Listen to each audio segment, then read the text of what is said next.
السلام عليكم ورحمة الله. إن الحمد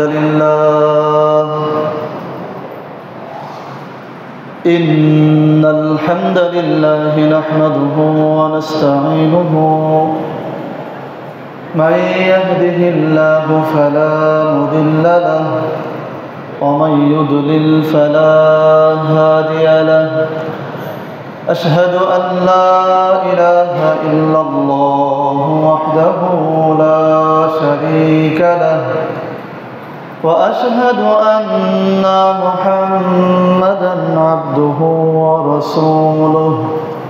أما بعد فإن خير الحديث كتاب الله وخير الهدي هدي محمد صلى الله عليه وسلم وشر الأمور محدثاتها وكل بدعة ضلالة وكل ضلالة في النار.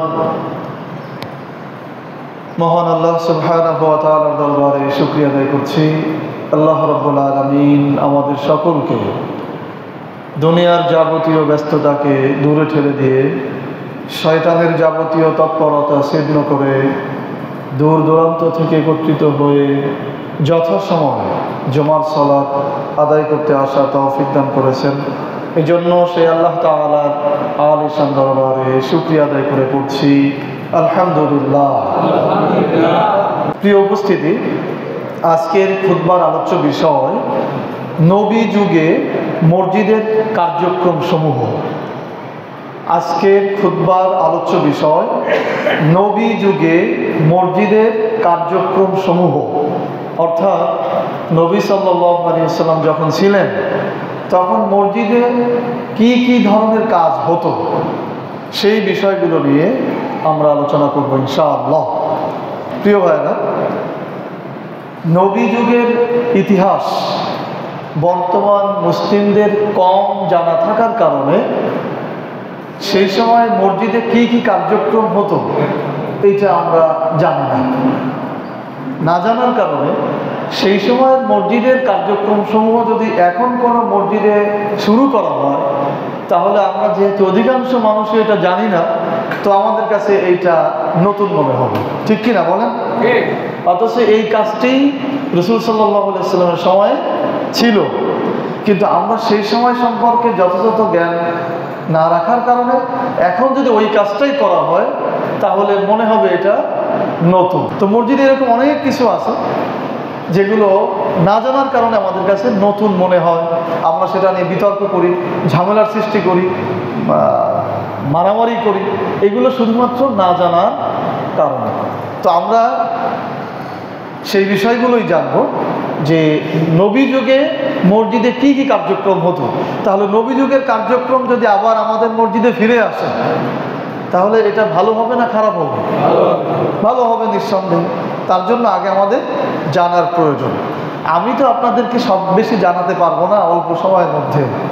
আমার 10টা পয়েন্ট আছে, যদি একটা পয়েন্টে 3 মিনিট বলি তাও 30 মিনিট সময় লাগবে।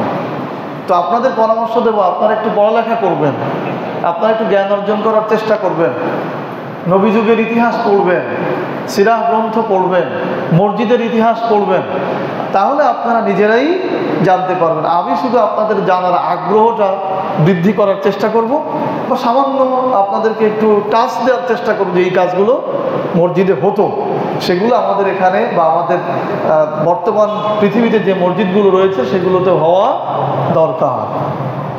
তো আজকের আলোচনা থেকে আমরা জানব নবী যুগে মসজিদের কার্যক্রমগুলো কি ছিল। 1 নম্বর, সালাত আদায়ের স্থান হিসাবে মসজিদের ব্যবহার। সালাত আদায়ের স্থান হিসাবে মসজিদের ব্যবহার। নবী যুগে মসজিদ সালাত আদায়ের স্থান হিসাবে ব্যবহৃত হতো। মানুষ মসজিদে যেয়ে সালাত আদায় করত। নবী যুগে মসজিদ সালাত আদায়ের স্থান হিসাবে ব্যবহৃত হতো।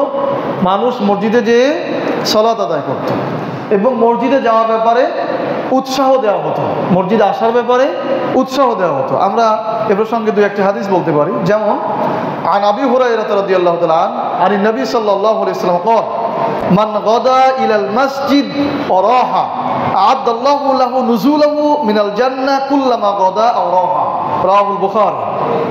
আযান অধ্যায়। রাসূল সাল্লাল্লাহু আলাইহি ওয়াসাল্লাম বলছেন, মান গাদা ইলাল মসজিদি ওয়া রাহা, যে ব্যক্তি সকালে এবং বিকালে, যে ব্যক্তি সকালে এবং বিকালে প্রত্যহ মসজিদে গমন করে, মসজিদে আসে, আ'আদাল্লাহু লাহু নুজুলাহু মিনাল জান্নাহ কুল্লামা গাদা আও রাহা, আল্লাহ সুবহানাহু ওয়া তাআলা প্রতিদিন সকালে এবং বিকালে তার জন্য জান্নাতে মেহমানদারির আয়োজন করেন।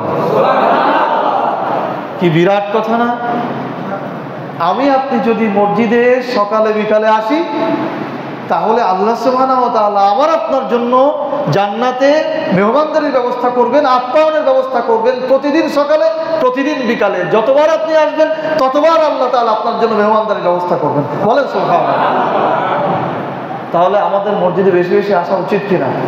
আমার বাবার জন্য জান্নাতে আপ্যায়নের আয়োজন করা হোক, এটা আমরা চাই কিনা? আমার ভাইয়ের জন্য জান্নাতে আপ্যায়নের ব্যবস্থা করা হোক, এটা চাই কিনা? আমার সন্তানের জন্য জান্নাতে আপ্যায়নের ব্যবস্থা করা হোক, এটা চাই কিনা? তাহলে কি করতে হবে? আমাদের পিতা, আমাদের সন্তান, আমাদের ভাই, তাদেরকে মসজিদে আনার ব্যবস্থা করতে হবে। আল্লাহ তাআলা আমাদেরকে তৌফিক দান করুন, আমিন। আরেকটি হাদিস রয়েছে, যে হাদিসের পূর্ণ অংশ হচ্ছে রাসূল সাল্লাল্লাহু আলাইহি ওয়াসাল্লাম বলেছেন, হাসরের মাঠে 7 শ্রেণীর মানুষকে আল্লাহর আরশের বা আল্লাহর যে নির্দিষ্ট ছায়া রয়েছে সেই ছায়া আশ্রয় দেওয়া হবে। তার মধ্যে এক শ্রেণী রয়েছে, ও রাজুলু কলবুহু মুআল্লাক ফিল মসজিদ, ওই ব্যক্তি যার অন্তর মসজিদের সাথে লটকানো থাকে, মসজিদের সাথে ঝোলানো থাকে। তার মানে কখন মসজিদে যাব, কখন মসজিদে যাব, কখন আজান হয়, এরকম একটা চিন্তা যার মধ্যে থাকে, তাকে আল্লাহ সুবহানাহু ওয়া তাআলা হাসরের মাঠে কঠিন বিপদের দিনে, যে যখন কোনো ছায়া থাকবে না, তখন আল্লাহ তাআলা ছায়া দিবেন। বলেন সুবহানাল্লাহ। এক্ষেত্রে আমাদের ইমামদের জন্য একটা মহা সুযোগ রয়েছে, মুয়াজ্জিনদের জন্য একটা মহা সুযোগ রয়েছে। এই ছায়া তাদের পাওয়া খুবই সহজ, কারণ ইমাম সাহেবরা যেখানেই থাকে, মুয়াজ্জিন সাহেবরা যেখানেই থাকে, তাদের মাথার মধ্যে একটা চিন্তা থাকে, কখন আজানের সময় হবে, কখন সালাতের সময় হবে, আমাকে সেখানে যেতে হবে। তাহলে আমরা আশা করি যে আমাদের ইমাম সাহেব, মুয়াজ্জিন সাহেব যারা রয়েছেন, দুনিয়াতে যাই হোক না কেন, হাসরের মাঠে আল্লাহ সুবহানাহু ওয়া তাআলা তাদেরকে ছায়া দিবেন। বলেন সুবহানাল্লাহ। আবার আমরাও যদি মসজিদে ঘন ঘন আসি, মসজিদের সম্পর্কে আমাদের সম্পর্ক রাখি, তাহলে আমাদেরকেও আল্লাহ তাআলা ছায়া দিবেন। বলেন আমিন। প্রিয় ভাইরা, তাহলে আমরা জানলাম যে নবী যুগে মসজিদ ব্যবহার হতো সালাত আদায়ের জন্য, মানুষ মসজিদে সালাত আদায় করতে আসতো। রাসূল সাল্লাল্লাহু আলাইহি ওয়াসাল্লাম মসজিদে আসার জন্য বিভিন্নভাবে উৎসাহ দিয়েছেন, অসংখ্য হাদিস রয়েছে। তো আমরা এটুকু বুঝলাম যে মসজিদে সালাত আদায়ের স্থান। আলোচনার বিষয় নবী যুগে মসজিদের কার্যক্রম সমূহ, তার মানে নবী যুগে মসজিদে কি কি কাজ হতো, শিরোনাম বুঝেছেন আপনারা? সেই কাজগুলো আমরা বর্ণনা করব। 2 নম্বর, মহিলাদের ফরজ সালাত আদায়ের স্থান ও শরঈ জ্ঞান অর্জন করার কেন্দ্র হিসাবে মসজিদ ব্যবহার করা হতো। মহিলাদের ফরজ সালাত আদায়ের জন্য, জুমার সালাত আদায়ের জন্য এবং শরঈ জ্ঞান অর্জনের জন্য মসজিদ ব্যবহার হতো। নবী যুগে মহিলাদের ফরজ সালাত আদায় ও জ্ঞান অর্জনের স্থান হিসাবে মসজিদের নববীকে ব্যবহার করা হতো। এ ব্যাপারে অসংখ্য হাদিস রয়েছে, তার মধ্যে আমরা কয়েকটি হাদিস উপস্থাপন করব। যেমন আন আয়েশা রাদিয়াল্লাহু তাআলা আনহা আন্না রাসূলুল্লাহ সাল্লাল্লাহু আলাইহি ওয়াসাল্লাম কানা ইউসাল্লি সুবহ বিগালাস, হযরত আয়েশা রাদিয়াল্লাহু তাআলা আনহা থেকে বর্ণিত, তিনি বলেন আন্না রাসূলুল্লাহ সাল্লাল্লাহু আলাইহি ওয়াসাল্লাম কানা ইউসাল্লি সুবহ বিগালাস, রাসূল সাল্লাল্লাহু আলাইহি ওয়াসাল্লাম ফজরের সালাত আদায় করতেন অন্ধকার থাকা অবস্থায়। রাসূল সাল্লাল্লাহু আলাইহি ওয়াসাল্লাম ফজরের সালাত আদায় করতেন অন্ধকার থাকা অবস্থায়। ফায়ানসারিফনা নিসাউল মুমিন, মুমিনদের স্ত্রীগণ মসজিদ থেকে সালাত আদায় করে ফিরে আসতো এমন সময় লা ইয়ারাফনা মিনাল গালাস, এই অন্ধকারের জন্য তাদেরকে চেনা যেত না, অন্ধকারের জন্য তাদেরকে চেনা যেত না, কার স্ত্রী যাচ্ছে কার মেয়ে যাচ্ছে এটা চেনা যেত না। বুখারী শরীফ আযান অধ্যায় হাদিস। তাহলে আমরা এই হাদিসের মাধ্যমে বুঝতে পারি যে রাসূল সাল্লাল্লাহু আলাইহি ওয়াসাল্লামের সময়ে মসজিদে নববীতে মহিলারা সালাত আদায় করত। এ প্রসঙ্গে আরো হাদিস রয়েছে, যেমন মসজিদের প্রথম কাতার হবে পুরুষদের, এর পরবর্তী কাতারে শিশুরা থাকবে, পরবর্তী কাতারে মহিলারা থাকবে। পুরুষরা জামাত শেষে মসজিদে বসে থাকবে, মহিলারা আগে চলে যাবে, তারপর পুরুষরা বের হবে। এরকম বিভিন্ন হাদিস রয়েছে।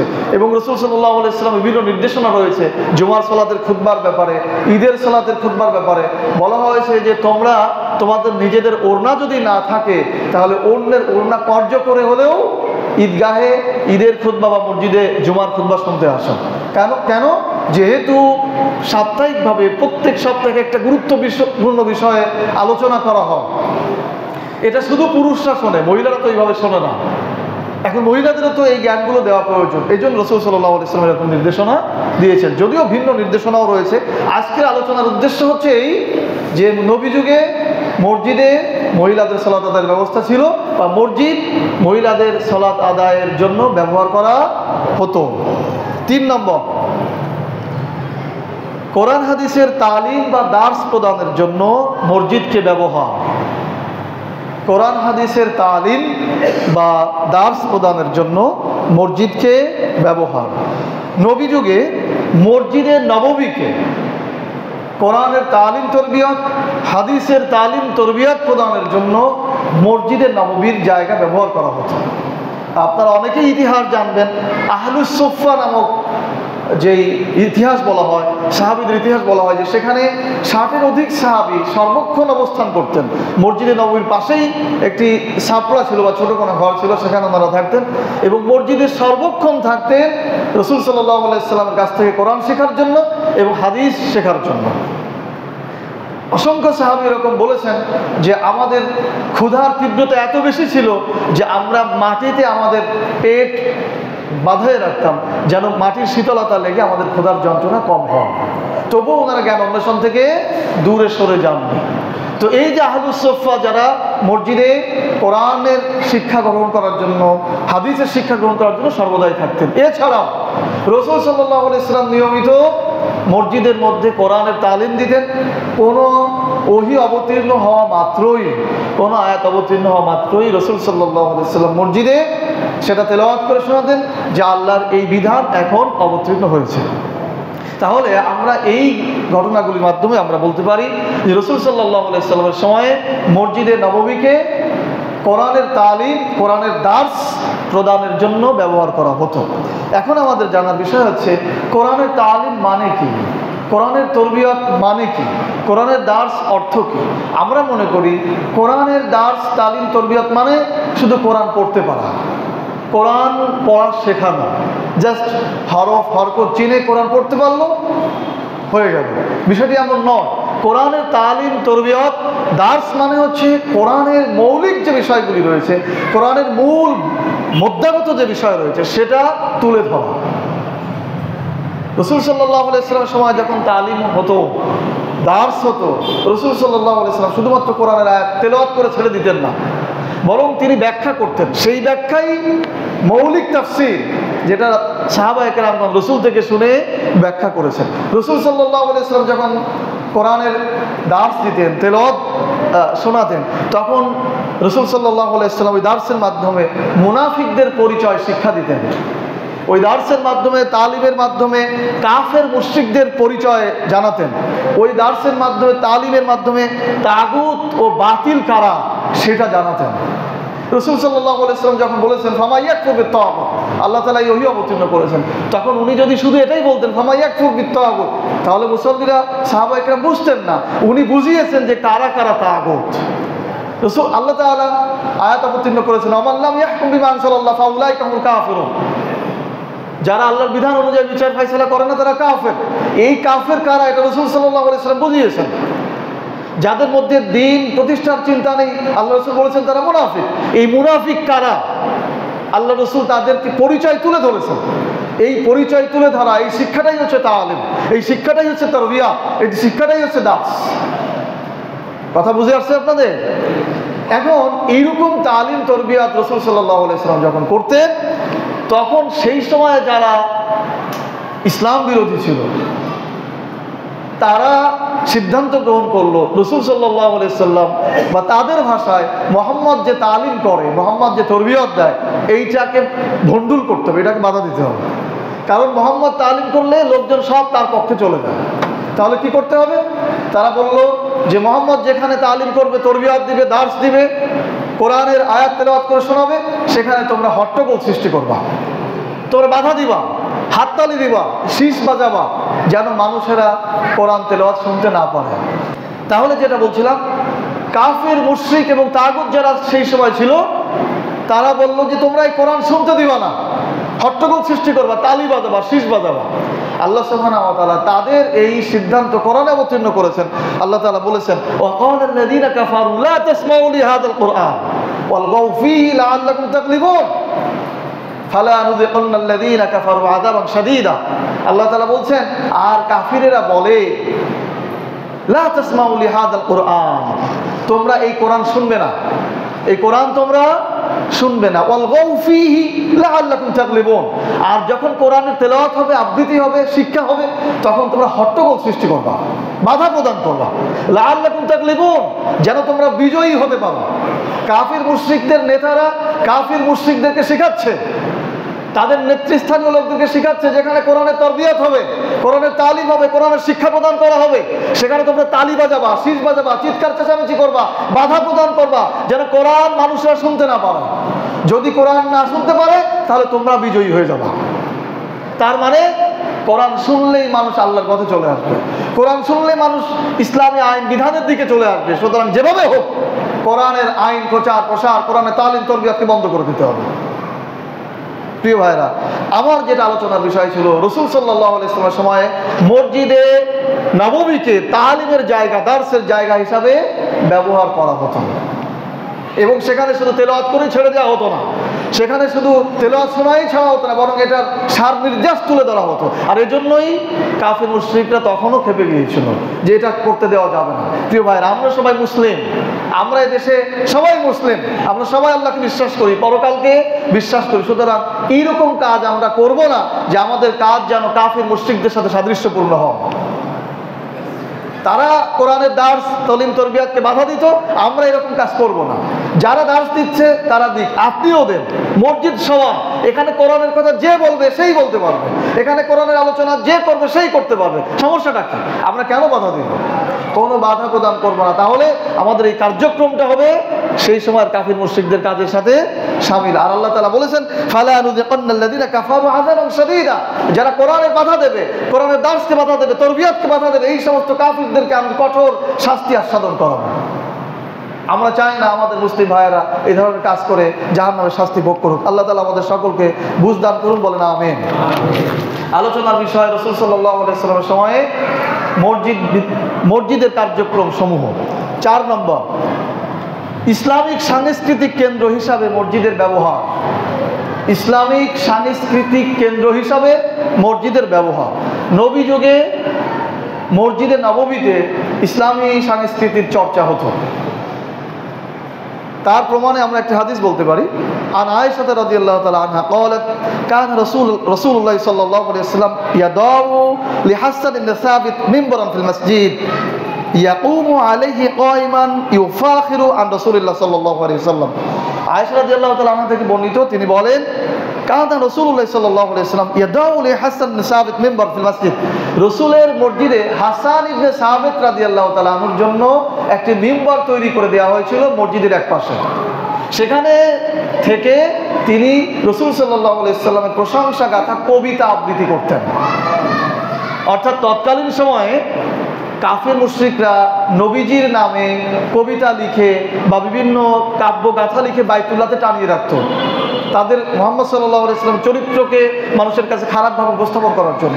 তখন হাসান ইবনে সাবিত রাদিয়াল্লাহু তাআলা আনহু রাসূল সাল্লাল্লাহু আলাইহি ওয়াসাল্লামের কাছে অনুমতি নিয়েছিলেন, আল্লাহ রাসূল, আপনি যদি অনুমতি দেন তাহলে আমি এমন কবিতা লিখব যে আপনাকে ওই তারা যে দুশ্চরিত্রের যে অভিযোগ দিয়েছে সেখান থেকে বের করে এনে ওদেরকে ওর মধ্যে ঢোকায় দেবে। রাসূল সাল্লাল্লাহু আলাইহি ওয়াসাল্লাম তাকে অনুমতি দিলেন এবং মসজিদে নববীর মধ্যে একটি মিম্বার তৈরি করে দিলেন, যেখান থেকে তিনি কবিতা আবৃত্তি করে শোনাতেন। আমরা কি চিন্তা করতে পারি যে আমাদের মসজিদে এরকম সাংস্কৃতিক অনুষ্ঠান হবে? আমাদের মসজিদে কতদিন যে ইসলামী গানের প্রতিযোগিতা হয় না, কতদিন যে কোরআন তেলাওয়াতের প্রতিযোগিতা হয় না, কতদিন ইসলামের পক্ষের কবিতা আবৃত্তি হয় না, এটা আমরা জানি না। কারণ আমরা মনে করি মসজিদে শুধু নামাজ পড়তে হবে, মসজিদে দুনিয়াবি কথা বলা নিষেধ, মসজিদে রাজনৈতিক আলোচনা করা নিষেধ, এরকম লেখা আছে না। এই মাদ্রাসা রাজনীতি মুক্ত মাদ্রাসা। আরে কপাল পোড়া, এগুলোর কারণেই তো যুগের পরে যুগ এই ব্রিটিশদের শাসনের করায়ত্তে আমরা পড়ে আছি। যাই হোক, তো আমরা জানলাম যে রসুল সাল্লাল্লাহু আলাইহি ওয়াসাল্লামের সময়ে মসজিদে নববীর জায়গাকে, মসজিদে নববী সেই জায়গাকে কবিতা আবৃত্তির জন্য বা সাংস্কৃতিক আলোচনা বা প্রচারের জন্য রসুল সাল্লাল্লাহু আলাইহি ওয়াসাল্লাম জায়গা করে দিয়েছিলেন। আবু দাউদ শরীফ কবিতা আবৃত্তি অধ্যায়ের হাদিস। 5 নম্বর, বিবাহ ও সামাজিক চুক্তি সম্পন্ন করার জন্য মসজিদের ব্যবহার। বিবাহ ও সামাজিক চুক্তি বা ব্যবসায়িক চুক্তি সম্পন্ন করার জন্য মসজিদে ব্যবহার। নবী যুগে মসজিদে বিবাহ হতো, সামাজিক চুক্তি হতো, অর্থনৈতিক ব্যবসায়িক চুক্তি হতো, যেহেতু মসজিদে বেশি লোক থাকতো এবং সততার একটা বিষয় ছিল, এই জন্য এই চুক্তিগুলো মসজিদে হতো। তার প্রমাণ হিসাবে আমরা বলতে পারি হযরত ওমর রাদিয়াল্লাহু তাআলা আনহু ও সাইদ ইবনে জায়েদ রাদিয়াল্লাহু তাআলা আনহুর বোন আতিকা বিনতে জায়েদ, ইনাদের বিবাহ সম্পন্ন হয়েছিল মসজিদের মধ্যে। তাহলে মসজিদে নববীর জায়গাকে বিবাহ বা সামাজিক চুক্তি বা ব্যবসায়িক চুক্তির জন্য ব্যবহার করা হতো। 6 নম্বর, অপরাধীর বিচার ফায়সালার জন্য মসজিদকে ব্যবহার করা হতো। রসুল সাল্লাল্লাহু আলাইহি ওয়াসাল্লামের সময়ে মসজিদে নববীতে রসুল সাল্লাল্লাহু আলাইহি ওয়াসাল্লাম মিম্বরে বসেই বিভিন্ন অপরাধের দণ্ড দিতেন। এখান থেকেই তিনি বিচারের সিদ্ধান্ত দিতেন যে তার জন্য এই শাস্তি হবে, তার জন্য এই বিচার হবে। তবে যেই দণ্ডের যে শাস্তি কার্যকর সেটা মসজিদ থেকে বাইরে যেয়ে হতো, কিন্তু বিচারটা হতো কোথায়? মসজিদে। এরকম অসংখ্য উদাহরণ রয়েছে। এক ব্যক্তি বাইরে থেকে এসে রসুল সাল্লাল্লাহু আলাইহি ওয়াসাল্লামকে বললেন, আল্লাহ রসুল, আমি ব্যভিচার করে ফেলেছি। তিনি ডান দিকে বললেন, উনি বাম দিকে মুখ ঘোরালেন। বাম দিকে এসে বলার পর আবার ডান দিকে বললেন, আল্লাহ রসুল, আমি ব্যভিচার করে ফেলেছি। রসুল সাল্লাল্লাহু আলাইহি ওয়াসাল্লাম কয়েকবার মুখ ঘোরানোর পরে বললেন, লোকটা কি পাগল হয়েছে? সে কি জানে এই স্বীকারোক্তির শাস্তি কি? তারপর সে পরকালের শাস্তি নিতে রাজি হলো না, চিন্তা করলো যে দুনিয়াতেই আমার শাস্তি হোক। রসুল সাল্লাল্লাহু আলাইহি ওয়াসাল্লাম তার বিচার করলেন এবং তাকে রজমের নির্দেশনা দিলেন। সেই শাস্তি কার্যকর হলো মসজিদের বাইরে যে। সুতরাং আমরা বলতে পারি রসুল সাল্লাল্লাহু আলাইহি ওয়াসাল্লামের সময়ে মসজিদকে বিচারালয় হিসাবে ব্যবহার করা হতো, বিচারকের জায়গা হিসাবে ব্যবহার করা হতো। এছাড়া বুখারীতে একটি পরিচ্ছেদ রয়েছে, মসজিদে যে বিচার হতো সেরকম কিছু প্রমাণ সম্পর্কিত হাদিস রয়েছে। সেই হাদিসগুলো যেখানে আছে সেই পরিচ্ছেদের নাম হচ্ছে বাবু মান কাদা ওয়া লাআনা ফিল মসজিদ, অর্থাৎ মসজিদের মধ্যে লাআন আর হচ্ছে বিচারের যে পরিচ্ছেদ বা অধ্যায় সেটা। সুতরাং আমরা বলতে পারি যে মসজিদের মধ্যে বিচার ফায়সালা রাসূল সাল্লাল্লাহু আলাইহি ওয়াসাল্লামের সময়ে হতো। 7 নম্বর, যুদ্ধের প্রস্তুতি সভা এবং প্রশিক্ষণের জায়গা হিসাবে মসজিদের ব্যবহার। যুদ্ধের প্রস্তুতি সভা এবং যুদ্ধের জন্য যে প্রশিক্ষণ, সেই প্রশিক্ষণের জায়গা হিসাবে মসজিদের ব্যবহার। নবী যুগে মসজিদে নববীতেই যুদ্ধের জন্য প্রস্তুতি সভা করা হতো এবং প্রশিক্ষণ দেওয়া হতো। প্রস্তুতি সভার কয়েকটি উদাহরণ এরকম, যেমন রসুল সাল্লাল্লাহু আলাইহি ওয়াসাল্লাম মুতার যুদ্ধের প্রাক্কালে মসজিদে নববীতে বসেই মুতার যুদ্ধে যারা সেনাপতির দায়িত্ব পালন করবেন, জায়েদ ইবনে হারেসা রাদিয়াল্লাহু তাআলা আনহু, জাফর ইবনে আবি তালিব রাদিয়াল্লাহু তাআলা আনহু, আব্দুল্লাহ ইবনে রাওহা রাদিয়াল্লাহু তাআলা আনহু, এরকম যাদেরকে সেনাপতির দায়িত্ব দিয়েছিলেন এটা মসজিদের নববীর মধ্যে বসেই দিয়েছিলেন। এছাড়াও তাবুক যুদ্ধের সময় রসুল সাল্লাল্লাহু আলাইহি ওয়াসাল্লাম মসজিদে বসে কারা যুদ্ধে যাবে তাদের নাম তালিকা করছিলেন। তখন একজন মহিলা এসে বলেছিলেন, আল্লাহ রসুল সাল্লাল্লাহু আলাইহি ওয়াসাল্লাম, আমার এই দুগ্ধপোষ্য সন্তানের নাম লেখা। রসুল সাল্লাল্লাহু আলাইহি ওয়াসাল্লাম তখন বলেছিলেন, তোমার এই দুগ্ধপোষ্য সন্তান তো তরবারিও চালাতে পারবে না, ঢালও ধরতে পারবে না, তাহলে তাকে যুদ্ধে নিতে হবে কেন?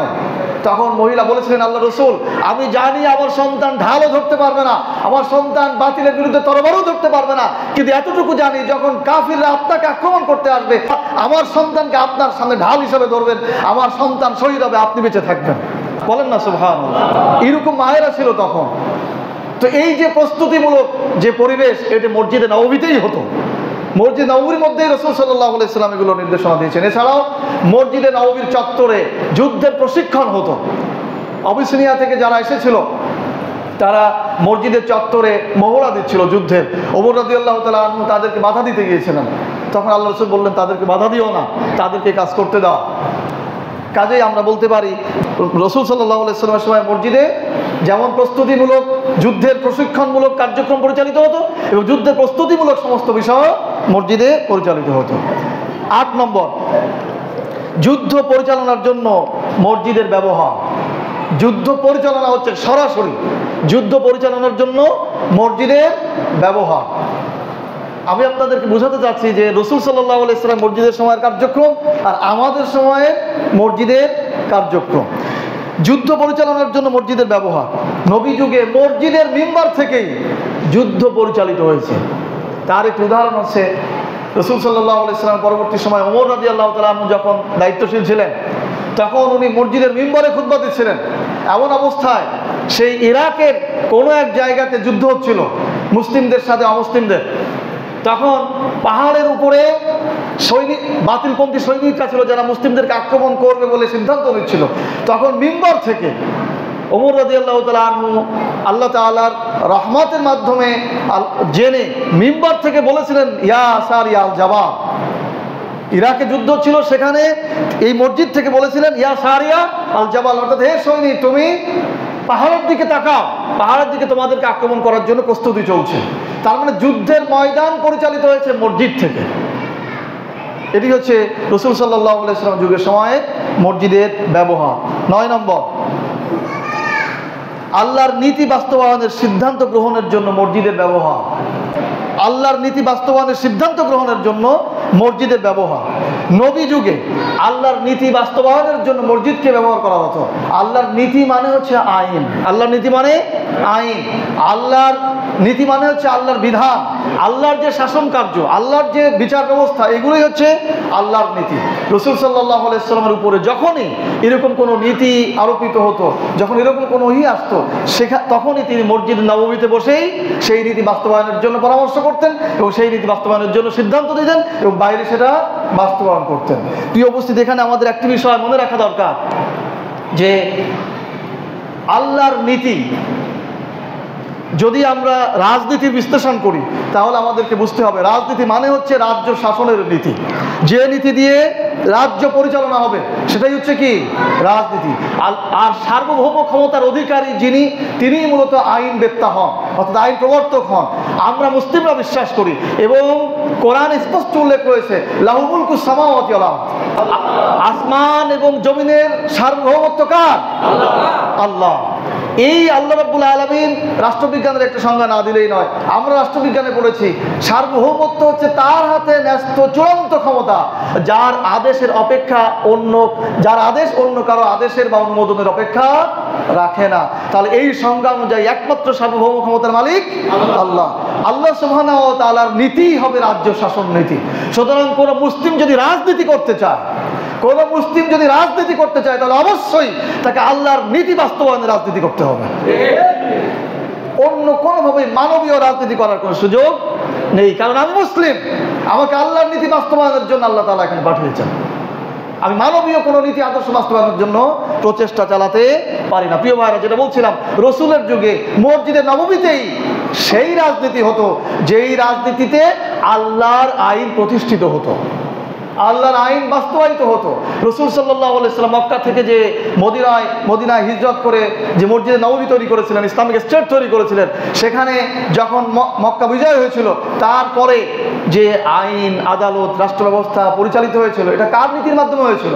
আল্লাহর নীতির মাধ্যমে হয়েছিল। সুতরাং রাসূল তো আল্লাহর নীতি বাস্তবায়নের জন্যই মসজিদে নববীতে কার্যক্রম পরিচালনা করেছে। সুতরাং আমরাও মসজিদের মধ্যে যদি আল্লাহর নীতির কথা হয়, আল্লাহর রাজনীতির কথা হয়, তাহলে সেটা আমরা বাধা দিতে পারি না। আল্লাহ তাআলা আমাদেরকে তৌফিক দান করুন, আমিন। সর্বশেষ 10 নম্বর, রাষ্ট্র পরিচালনার স্থান হিসাবে মসজিদ ব্যবহার। রাষ্ট্র পরিচালনার স্থান হিসাবে মসজিদ ব্যবহার। নবী যুগে মসজিদে নববী থেকেই রাষ্ট্র পরিচালনা করা হতো। আমরা হাদিস পড়লে আপনারা জানবেন, মুআয ইবনে জাবাল রাদিয়াল্লাহু তাআলা আনহুকে ইয়েমেনের গভর্নর হিসেবে পাঠানো হয়েছিল। তাকে যখন পাঠানো হয়েছিল, যেখান থেকে তাকে নির্দেশনা দেওয়া হয়েছিল, সেটা ছিল মসজিদে নববী। অর্থাৎ মসজিদে নববী থেকেই তৎকালীন সময়ের খেলাফতের যে এলাকা ছিল সেই এলাকাগুলো পরিচালিত হতো। সুতরাং রাষ্ট্র পরিচালিত মসজিদ থেকেই হতো রাসূল সাল্লাল্লাহু আলাইহি ওয়াসাল্লামের সময়। প্রিয় উপস্থিতি, এই হলো মোটামুটিভাবে নবী যুগে মসজিদের কার্যক্রম। তাহলে এবার বলেন তো, মসজিদে কি শুধু সালাত আদায় হতো? নবী যুগের সময় মসজিদে কি শুধু সালাত আদায় হতো? আরো 9টি কাজের কথা বলেছে, আরো অসংখ্য কাজ আছে, আমাদের সেই সময়টা নেই। মহিলাদের সালাত হতো, সেখানে বিবাহ হতো, সামাজিক চুক্তি হতো, সেখানে অর্থনৈতিক চুক্তি হতো, যুদ্ধের প্রশিক্ষণ হতো, যুদ্ধ পরিচালনা হতো, রাষ্ট্র পরিচালনা হতো, আল্লাহর নীতি বাস্তবায়নের সিদ্ধান্ত গ্রহণ করা হতো। এরকম অসংখ্য কাজ মসজিদে হতো। কিন্তু আমাদের মসজিদে কি হয়? বর্তমান বাংলাদেশের মসজিদগুলোতে কি হয়? শুধুমাত্র নামাজ হয়। কি হয় বলেন? শুধুমাত্র নামাজ হয়। তাহলে নবী যুগের মসজিদ আর আমাদের মসজিদের সাথে কি মিল আছে? মিল নেই। তাহলে নবী যুগের মসজিদের সাথে আমাদের বর্তমান মসজিদগুলোর মিল করতে হবে। সেই চেষ্টাই আমাদের মুসলিমদেরকে করতে হবে। আমাদের ইতিহাস মনে রাখতে হবে। আজকে মসজিদ থেকে যে এই কাজগুলি দূরে ঠেলে দেওয়া হয়েছে, নবী যুগের যে কাজগুলি ছিল সেই কাজগুলি আমাদের মসজিদে না হওয়ার কারণ হলো ইহুদি, খ্রিস্টান, মুশরিক আর ব্রিটিশদের ষড়যন্ত্র। তারা যখন ধর্মনিরপেক্ষ মতবাদ এই মতবাদ আবিষ্কার করেছিল, তারা যখন গণতন্ত্র, জাতীয়তাবাদ এইগুলো আবিষ্কার করেছিল, তাদের সিদ্ধান্ত ছিল যে আমরা মসজিদ থেকে ইসলামের যে কার্যক্রম আছে এইটা বের করে দেব।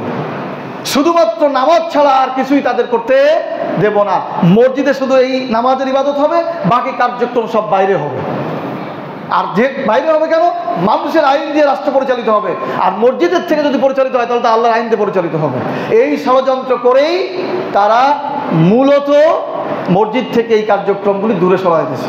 আজকে আমরাও যদি তাদের সুরে সুর মিলিয়ে মনে করি যে মসজিদে আল্লাহর আইনের কথা বলা যাবে না, মসজিদে রাজনীতির কথা বলা যাবে না, মসজিদে আল্লাহ শাসন প্রতিষ্ঠার কথা বলা যাবে না, তাহলে আমরা তো প্রকৃতপক্ষে ব্রিটিশদের ষড়যন্ত্রই বাস্তবায়ন করে যাচ্ছি। ঠিক কিনা বলেন? তারা তো এই উদ্দেশ্যই করেছিল যে মসজিদে যেন এগুলো না হয়।